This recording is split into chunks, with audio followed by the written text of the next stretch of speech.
Ika-41 Kabanata. Job, mabibingwit mo kaya ang dragon na Leviathan?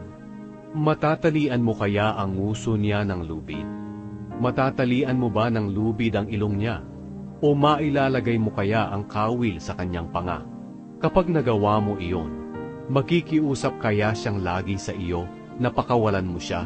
O di kaya'y magmakaawa siya sa iyo?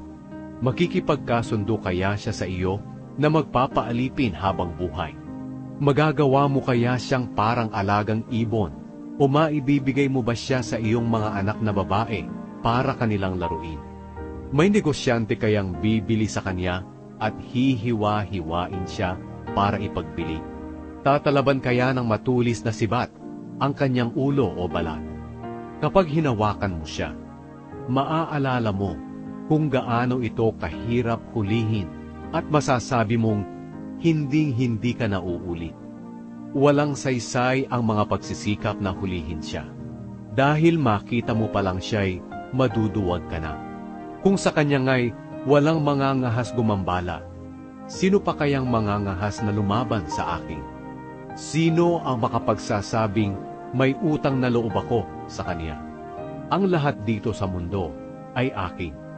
Sasabihin ko pa sa iyo ang tungkol sa katawan ng Leviathan at kung gaano siya kalakas at kamakapangyarihan. Sinong makakatuklap ng kanyang balat o makakatusok nito? Sino ang makakapagpabuka ng kanyang bunganga? Ang mga ngipin niya'y nakakatakot. Ang likod niya'y may makakapal na kaliskis na parang pananggana na kasalansan. Sobrang dikit-dikit na ito na kahit ang hangin ay hindi makakalusot at walang makakatuklap nito.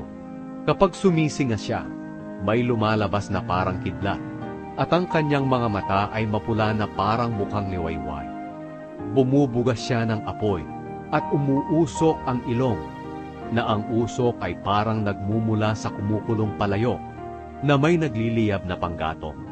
Ang hininga niya'y makapagpapabaga ng uling dahil sa apoy na lumalabas sa kanyang bunganga. Nasa leeg ang kanyang lakas, at ang makakita sa kanya ay kinikilabutan. Kahit ang kanyang mga laman ay siksik at matitigas. Matigas din ang puso niya, kasintigas ng gilingang bato. Kapag siya'y tumayo, takot na takot pati ang mga makapangyarihang tao. Walang espada, sibat, pana o palasong makakapanakit sa kanya. Para sa kanya ang bakal ay kasinlambot lang ng dayami, at ang tanso ay para lang bulok na kahoy. Hindi niya iniilaga ng mga pana. Ang mga batong tumatama sa kanya'y nagiging parang mga ipalang. Ang mga kahoy na ipinapalo ay parang mga dayami lang sa kanya, at pinagtatawanan lang niya ang mga humahagibis na sibat na isinisibat sa kanya.